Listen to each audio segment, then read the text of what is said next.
Yo les bros, bienvenue sur Spatulbro, on se retrouve aujourd'hui pour notre petite review hebdomadaire d'Obi-Wan Kenobi, la série Star Wars Disney+. Aujourd'hui on parle de l'épisode 5, et force est de constater que je pense, même si l'épisode 4 était vraiment à chier, l'épisode 5, bien qu'imparfait, est sans doute le meilleur épisode pour le moment de la série. C'est dommage que ce soit que l'avant-dernier. Ou heureusement qu'il n'y en ait que 6, je sais pas trop encore si je suis content qu'il y ait que 6 ou pas. Même s'il y a des rumeurs comme quoi il risquerait d'avoir une saison 2. Bon, moi déjà comme ça l'idée d'une saison 2 je trouve que c'est une connerie. Mais on verra bien. Bref, meilleur épisode pour l'instant. Pourquoi? Parce qu'encore une fois il y avait une bonne dose de fanservice. Mais du fanservice un peu justifié. Un peu qui fait sens, un peu qui fait plaisir. Je parle bien évidemment déjà de l'ouverture de l'épisode qui s'ouvre sur le flashback pré-guerre des clones, où t'as Obi-Wan et Anakin qui s'entraînent et tu revois Hayden Christensen avec sa petite cuche de Padawan. Bon, tu vois qu'il a mangé dans la gueule. Ça se voit qu'il a 40 ans alors qu'il est censé en avoir voire 17 ou 18, tu vois. Mais quand même, ça fonctionne. Voilà, t'étais content. Je fais, oh les bâtards, ils ont osé. J'ai fait, oh, je m'y attendais pas, tu vois. Franchement, je m'y attendais pas. J'ai vu ça, je fais, oh les bâtards, ils ont osé. Bon, après la scène et un peu giga obvious. Voilà, juste pour montrer que oui, Vador, enfin Anakin, quand il est en colère et quand il est omnibulé par la victoire, il fait pas attention à ce qui se passe autour de lui. Il est plein de failles, il est plein de faiblesses, il se laisse dépasser par ses émotions et son ambition. On le savait déjà, en fait, ça. Hein, c'est un peu tout le sujet de l'épisode 3, et c'est un petit peu tout le sujet de l'épisode 2 aussi. Hein, c'est ce qui se passe tout au long de l'épisode 2, il se prend d'étau la force de se lancer dans l'émission sans écouter Obi-Wan, et à chaque fois, ça lui retombe sur la gueule. Notamment à la fin, quand il va affronter le comte Dooku tout seul, et que juste avant, Obi-Wan fait « Non, t'es pas assez puissant !» Il fait « Si, je suis largement assez puissant !» Et puis boum, il se fait niquer, il se fait couper le bras et tout. Donc on n'a pas appris quelque chose de nouveau. Mais il faut essayer de voir ça peut-être comme un rappel de la relation Obi-Wan-Anakin. Pourquoi pas, de la leçon qu'Obi-Wan a toujours essayé de lui inculquer et qu'apparemment il n'a toujours pas assimilé, on va dire. Mais à part ça, ça faisait plaisir de revoir cette époque-là de Star Wars, malgré tout. Franchement, pour le coup, bon point. Oui. Ensuite, autre révélation intéressante, on nous dévoile dans cet épisode comment ça se fait que la Reva, l'inquisitrice, qui est d'ailleurs nommée Grande Inquisitrice, on va y revenir sur ce truc-là aussi, comment ça se fait qu'elle est au courant que Dark Vador, c'est en réalité Anakin Skywalker, et Obi-Wan, il fait la réflexion que on s'est tous fait depuis l'épisode 1, l'épisode 2, pardon, on s'est tous fait la réflexion, je sais pas, c'était une novice du temple qui était présente lors de l'Ordre 66 et qu'elle a vu que c'était Anakin qui avait massacré les novices et les autres Jedi. Voilà, et effectivement, c'est l'explication. Bon, apparemment, maintenant, se faire transpercer par un sabre laser, ce n'est plus mortel. Parce qu'apparemment, quand elle était gamine, elle s'est fait planter. Pourtant, Anakin, c'est pas un manchot. Enfin, si, c'est un manchot parce qu'il a plus de bras. Mais de base, avec un sabre laser, c'est quand même, le gars, il est précis, si tu veux. Et il a réussi à rater une gamine. Bon, admettons qu'elle ait survécu, pourquoi pas.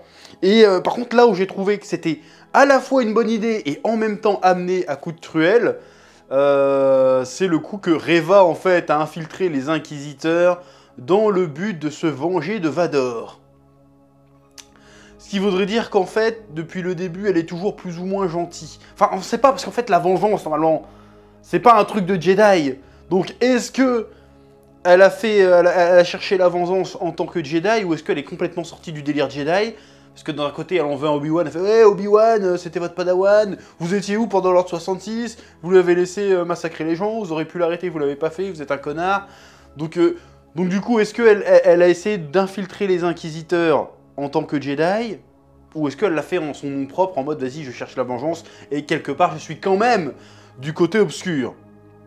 Parce que si elle faisait semblant d'être méchante, elle faisait vachement bien semblant quand même. Donc moi, je pense plus qu'elle était vraiment méchante. Donc c'est pour ça que le délire « Vas-y, reviens du côté de la lumière » est un peu bizarre. Parce que Obi-Wan l'aide à... essaye de la matrixer pour qu'elle accomplisse sa vengeance. Mais la vengeance, c'est pas la voie de Jedi, tu vois ce que je veux dire? Donc il essaye de la ramener vers le côté lumineux, ou il essaye de manipuler son côté sombre. Et s'il fait ça, Obi-Wan, c'est vraiment un fils de pute, en fait. Quand tu vois le délire, c'est vraiment... il l'a joué à la pute. ce qui raccorderait avec ce qu'il dit à Kingo. Bon, j'ai oublié son nom dans Star Wars, mais le gars qui jouait Kingo dans Les Éternels, il lui dit non mais je te donne mes armes, mais t'inquiète, il y a d'autres moyens de se battre que des armes. Et je pense qu'il a brain tout le monde. Il a brain Vador et il a brain Reva aussi. Et là, c'est un coup de maître, mais c'est un coup de bâtard, quoi. Il a fait une Palpatine, tu vois le délire, ce que je veux dire ou pas? C'est vraiment machiavélique ce qu'il a fait Obi-Wan dans un sens. Oui, il a pas fait appel à la bonté du truc. Ou alors c'est flou, parce que soit elle est méchante, soit elle est pas méchante, en fait. Et c'est bizarre parce que même quand elle se retourne contre Vador, bah tu sais pas si c'est parce elle a la haine ou parce qu'elle veut faire le bien. Tu vois ce que je veux dire ou pas? Le personnage est flou, en fait. Si tu vois ce que je veux dire.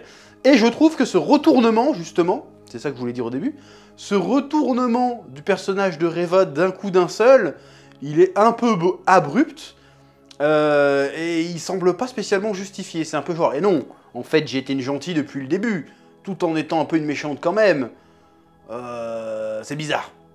Parce que même si son but c'était de se rapprocher de Vador, elle est allée loin quand même. Elle a été jusqu'à kidnapper Leia en se disant peut-être que ça va faire sortir Obi-Wan, et si je chope Obi-Wan, comme ça je vais être bien vu par Vador, je vais pouvoir le baiser. Et à moins que son plan c'était aussi de se venger d'Obi-Wan, à ce moment-là ça pourrait marcher à peu près. N'empêche que ce retournement de situation sort un peu de nulle part. Oui. Surtout que derrière, Vador il fait un contre-Kems, si tu veux, un contre-Uno, il fait non mais je savais très bien que t'étais une poucave, que t'étais une traîtresse et que tu cherchais à me buter. Je t'ai vu venir à 3 km, je suis quand même Dark Vador. Voilà, et en fait le grand inquisiteur des premiers épisodes n'est toujours pas mort. Donc déjà ça m'a rassuré qu'il était pas mort ce bâtard, le grand inquisiteur, parce que je me suis dit ouais du coup le canon on s'en bat les couilles. Parce que le grand inquisiteur normalement meurt bien plus tard dans la série Rebels. Et là apparemment bah, il est pas mort, donc du coup le canon est plus ou moins préservé. Voilà. Bon, il y a toujours le problème de la retrouvaille Obi-Wan Dark Vador avant Un Nouvel Espoir. Bon, on va voir comment ils vont réussir à débrouiller, à démêler ça pour que les dialogues fonctionnent. Ou alors ils vont dire Osef, tu vois, je sais pas. Et donc, ce qui nous ramène un peu au retournement de Reva. Bon, Dark Vador, encore une fois, il nous a fait que des masterclass dans cet épisode. Le moment où il attrape la navette, j'ai fait « Oh !» Enfin des Jedi puissants. Ça faisait longtemps qu'on n'avait pas vu des Jedi puissants. Enfin, c'est pas un Jedi pour le coup, c'est un Sith, mais quand même, quand il attrape le vaisseau, là, boum, il le ramène par terre et puis il l'éclate pour aller choper Obi-Wan. Et en fait, tu vois que c'était un leurre et l'autre vaisseau d'école. La scène était masterclass. Et puis après, quand il y a le combat contre Reva, j'avais peur. Parce que Disney, parce que le progrès, j'avais peur que la Reva arrive à mettre une distance à Vador. J'avais peur qu'elle réussisse à blesser Vador et qu'elle fasse un combat honorable. Heureusement, ils ont pas fait cette connerie. Ils ont dit non, c'est Vador. Vador, il la malmène, mais genre il joue avec elle, genre vas-y, mets-moi des coups de sabre, vas-y, j'esquive. Vas-y, tu me saoules. Il sort même pas son propre sabre. Le mépris. Le mépris absolu. Il stoppe son... Là, t'as fait tourner son sabre et tout. Il fait ouais, arrête tes conneries. Il lui arrête son sabre avec la force, il le prend, il le casse en deux. Allez, vas-y, fais voir ce que tu sais faire. Il fait ouais, t'es nul. Il l'a malmené, tel un gigachad. J'aime bien cette expression de gigachad. Donc franchement, non, là, Vador, masterclass. Vador sur cet épisode masterclass, franchement, on va pas se plaindre. Franchement, c'était stylé, le gars fait peur, le gars est puissant. Franchement, plus je regarde Vador, comment ils le mettent en avant et tout, je me dis, mais comment ils ont pu foirer Kylo Ren à ce point, quoi. Je veux dire, pourtant, Kylo Ren, je sors du sujet, Kylo Ren avait bien commencé hein, dans l'épisode 7. Ça avait bien commencé, j'arrête des blasters et tout. Et puis après c'est parti en couille, après c'est devenu un Dark Sasuke, ça puait la merde. Alors qu'il serait resté sur un Vador, il y aurait eu moyen de faire des trucs stylés. Bref, donc la série je trouve rend justice à Vador. Pour le peu de fois où on le voit. Je pense pas qu'on le reverra encore dans la série, en vrai. Mais Vador masterclass, ça là-dessus il y a aucun doute, oui. Et quand même, je reviens au début, mais quand même je trouve bizarre que Vador savait que c'était une traîtresse et qu'il l'a quand même utilisée. En mode, vas-y, on va s'en servir parce qu'elle a l'air motivée, on va s'en servir pour qu'elle retrouve Obi-Wan, alors que finalement, il aurait très bien pu faire la même chose sans elle. En fait, je trouve, hein, après c'est peut-être moi qui dis de la merde, mais je trouve que c'est un peu exagéré. On sait que c'est une traîtresse, mais t'inquiète, on va la laisser faire son taf, et puis au dernier moment, on s'en débarrassera. Je trouve ça un peu chelou pour le coup. Voilà, ça fait un peu plot twist qui sert à rien. Du coup, ça fait un peu... C'est un peu exagéré juste pour justifier que le Grand Inquisiteur ne s'était pas manifesté avant, quoi. C'est un peu bizarre, je trouve. Je trouve ça... Je sais pas où ils vont avec ça, en fait. Oui. Bon, ensuite, on voit Reva qui découvre plus ou moins le message de Bail Organa qui lui fait « Bon, je vais aller sur Tatooine rechercher Luke parce que j'ai l'impression qu'il est au courant pour les enfants. Du coup, c'est chaud. » Du coup, il y a des leaks qui étaient sortis il y a quelques mois qui s'avèrent être vrais, et ça m'emmerde. C'est que le dernier épisode, bon je vais pas te raconter le dernier épisode, si tant est qu'il soit vrai. Bon bref, Reva est au courant que Dark Vador a des enfants, a priori. Donc qu'est-ce qu'elle va faire? Est-ce qu'elle va essayer de les buter pour essayer de l'atteindre à travers lui? Ou est-ce qu'elle va essayer de les capturer pour les livrer à Vador et se refaire bien voir? Je ne sais pas. Je me pose la question du coup, qu'est-ce que vient faire cette information une fois que Reva, de toute façon, et a priori, Reva, là, vu qu'elle a été elle a été éjectée de l'Empire, a priori, elle est éjectée du game, si tu veux, de l'intrigue. Donc, qu'est-ce que ça vient faire que maintenant, elle découvre cette information? Elle va en faire quoi? À part essayer d'aller buter Luke et Leia, éventuellement, quoique Leia doit pas savoir, mais à part essayer d'aller buter Luke pour faire chier Vador, même s'il ignore a priori qu'il a des enfants, je vois pas trop l'intérêt, en fait. Et si elle veut juste aller buter Luke pour se venger de Vador au travers de Luke, bah, je trouve ça un peu débile, parce que Vador n'est pas au courant qu'il a des gosses, en fait. Donc c'est très bizarre. Donc je suis curieux de voir qu'est-ce qu'ils vont faire avec cette information, en fait. Et si les leaks que j'ai vus sont vrais, je souffle un peu, mais on verra. On verra, je vais pas en dire plus, on verra. Oui. Bon, malgré tous ces bons points, parce que l'épisode était plutôt bien rythmé pour une fois, on n'a pas eu trop eu le temps de se faire chier. Mais malgré tous ces bons points, encore une fois, tu sais pas où se posent les ambitions de la série. À quelle échelle la série est-elle ambitieuse? Parce que, encore une fois, là, on est censé être dans un siège d'une base rebelle, et franchement, ça fait effet mandalorien, tu sais, effet on met des moyens dans les costumes et tout le reste, on n'a pas de moyens. Le côté, on essaie de faire de l'épique avec 3 bouts de ficelle, et ça marche pas trop. C'est-à-dire que les gars, ils envoient 15 Stormtroopers, il y a un moment, ils ont une bataille rangée dans un putain de couloir, les rebelles, il y a 3 morts, l'Empire, il y en a 150. Tu te dis, mais c'est quoi ce délire? On n'est pas dans Power Rangers? Les mecs, les batailles sont nulles, c'est mou, tactiquement, ça n'a aucun sens. Les mecs, ils passent 3 heures à tirer au canon lourd sur une putain de porte blindée, l'autre, elle arrive avec son sabre laser, elle le coupe en deux. Mais pourquoi t'as pas commencé par ça, sale pute, à un moment donné? Alors je sais, il faut de la mise en scène, il faut des péripéties, mais là, ça n'a aucun sens. Ça fait vraiment chipos. Genre l'Empire, ils ont réussi à asseoir leur domination sur des milliers de planètes, ils galèrent, passent à un couloir. Devant des clochards en plus, c'est pas des Mandaloriens as de la gâchette, c'est des putains de clochards. Ils galèrent. Putain, ça faisait chip tous ces moments-là, ça faisait vraiment Power Rangers, mais nul quoi. Franchement, ces moments-là de bataille, c'est n'importe quoi. Même je veux bien qu'Obi-Wan soit un Jedi, mais il y a 50 mecs qui tirent dans un couloir de 2 mètres. Obligés, ils sont tous morts en fait. Donc au bout d'un moment, la suspension consentie d'incrédulité, faut arrêter. Je veux dire, il y a des limites. Et me sortez pas, oui, mais dans les vieux Star Wars, c'est comme ça. Non, dans les vieux Star Wars, les mecs rataient leur cible, mais il y avait 3 connards en face. Ils étaient pas 50 serrés comme ça dans un couloir et ils tiraient à côté. N'importe quoi. Même le robot qui se fait descendre, il prend la moitié du couloir à lui tout seul. Il tire à côté, les mecs. Je veux dire, c'est quoi ça? À un moment donné, faut arrêter. Hein. C'est un peu trop exploité ce délire des Stormtroopers qui savent pas tirer. Là, c'est un peu abusé. Bon, et puis t'as la mort de la meuf là qui se sacrifie. Oh, et Obi-Wan fait non, c'était un petit peu cheesy, un peu too much cette scène. Ouais, j'ai pas eu les frissons de la mort, j'en avais rien à foutre qu'elle crève. En vrai, parce que le personnage n'était pas spécialement intéressant.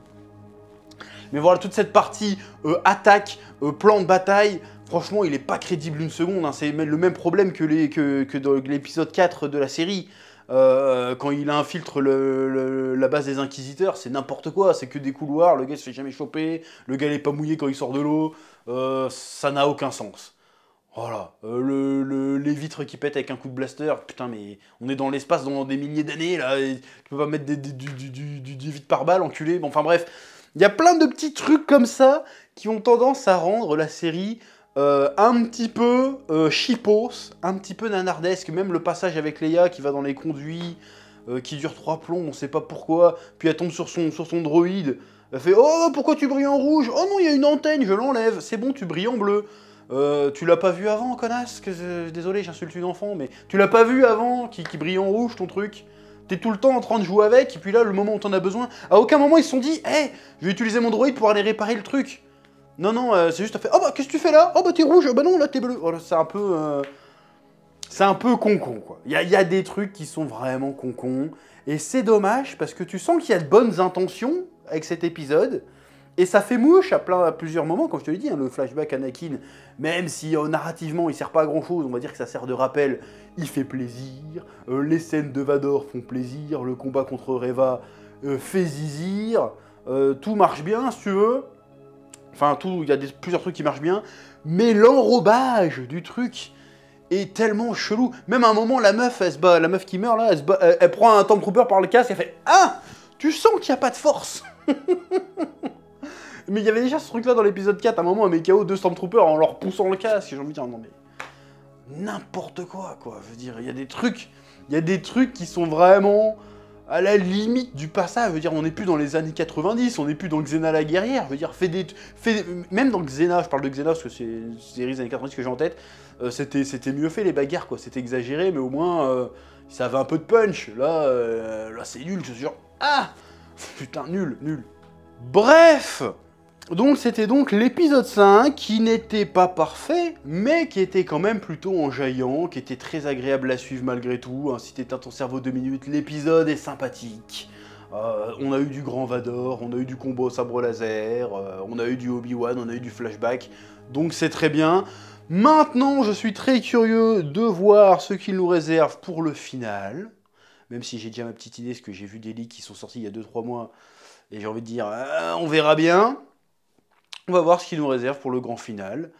Je suis curieux. Et puis, cette histoire de saison 2, je suis curieux de voir si ça va se concrétiser ou pas. Bon, j'imagine qu'on aura des nouvelles sur une éventuelle saison 2, une confirmation, très vite après la publication de l'épisode 6. Donc on verra bien. Sur ce, comme d'habitude, je te laisse le soin de dire en commentaire ce que tu as pensé de cet épisode, ce que tu as pensé de cette petite review, de mettre un petit pouce bleu, de nous suivre sur Instagram, lien dans la description, ainsi que sur TikTok, lien dans la description. Sur ce, que la force soit avec toi et que la passion te guide. Oui,